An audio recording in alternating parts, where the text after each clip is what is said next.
The march of humankind's progress has threatened the survival of many species. It's up to you and your team to save them in Endangered.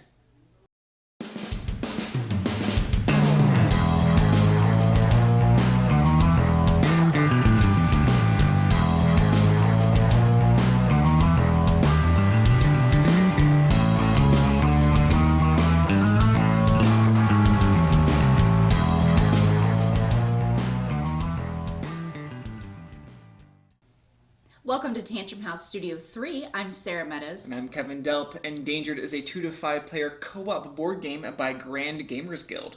It's designed by Joe Hopkins and illustrated by Beth Sobel and Ben Flores, and it's coming to Kickstarter April 2nd, 2019. Let's look at the prototype components. There's a game board, roll boards, scenario sheet, cards, tokens, dice, and more. The game will be set up a little differently depending on which species you are trying to save. On our scenario, we're trying to save the tigers. Players will choose a role like zoologist, philanthropist, TV wildlife host, lobbyist, or environmental lawyer, each with a special ability that affects gameplay.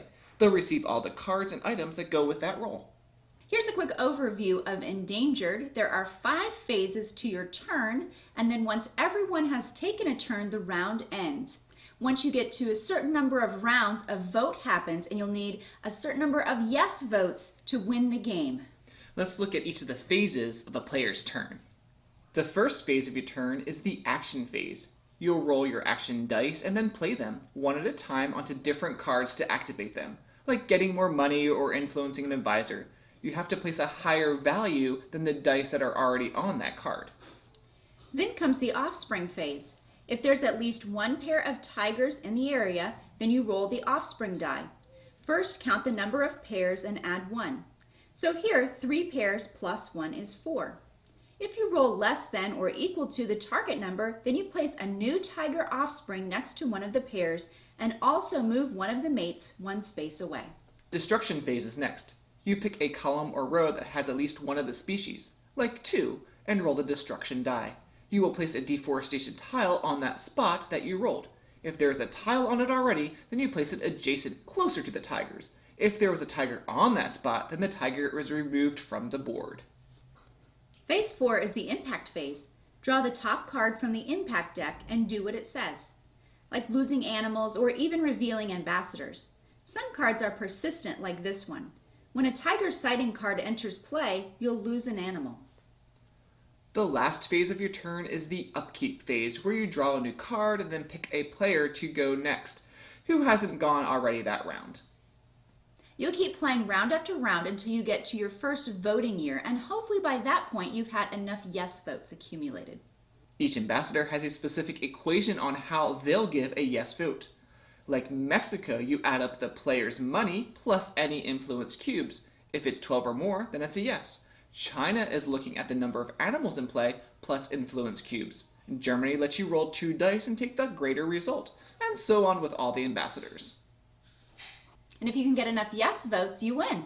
Yeah, but there are plenty of ways to lose the game too. If the animal population gets too low, if you can't place a destruction tile on the board, or if you can't get enough yes votes during the second voting year. The game does scale well. You add additional rounds at the lower player count, so the gameplay stays at about an hour. Now, this is a prototype of Saving the Tigers. Melissa and I actually played a prototype of Saving the Otters, and the gameplay was pretty similar.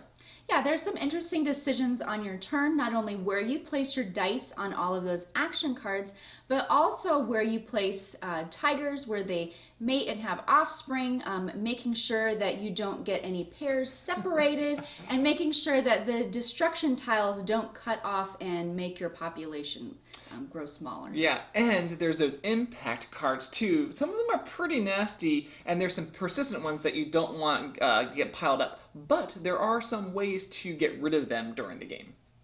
Each player has a special power that they can use that may help you get money, influence an ambassador, re-rolling your action dice, and more.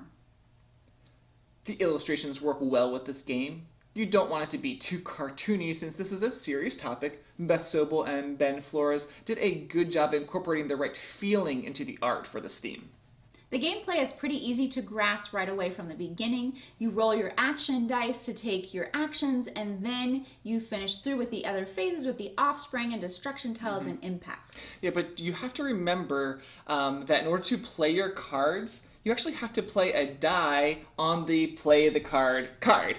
I think that might have been a little confusing for players initially. Yeah, once we figured that out, then it was smooth sailing from there. I believe there's a good amount of replayability in this game.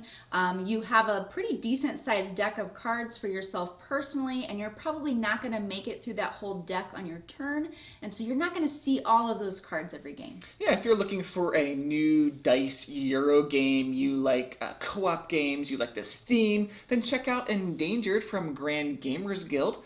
It's on Kickstarter, and we'd love for you to subscribe to Tantrum House.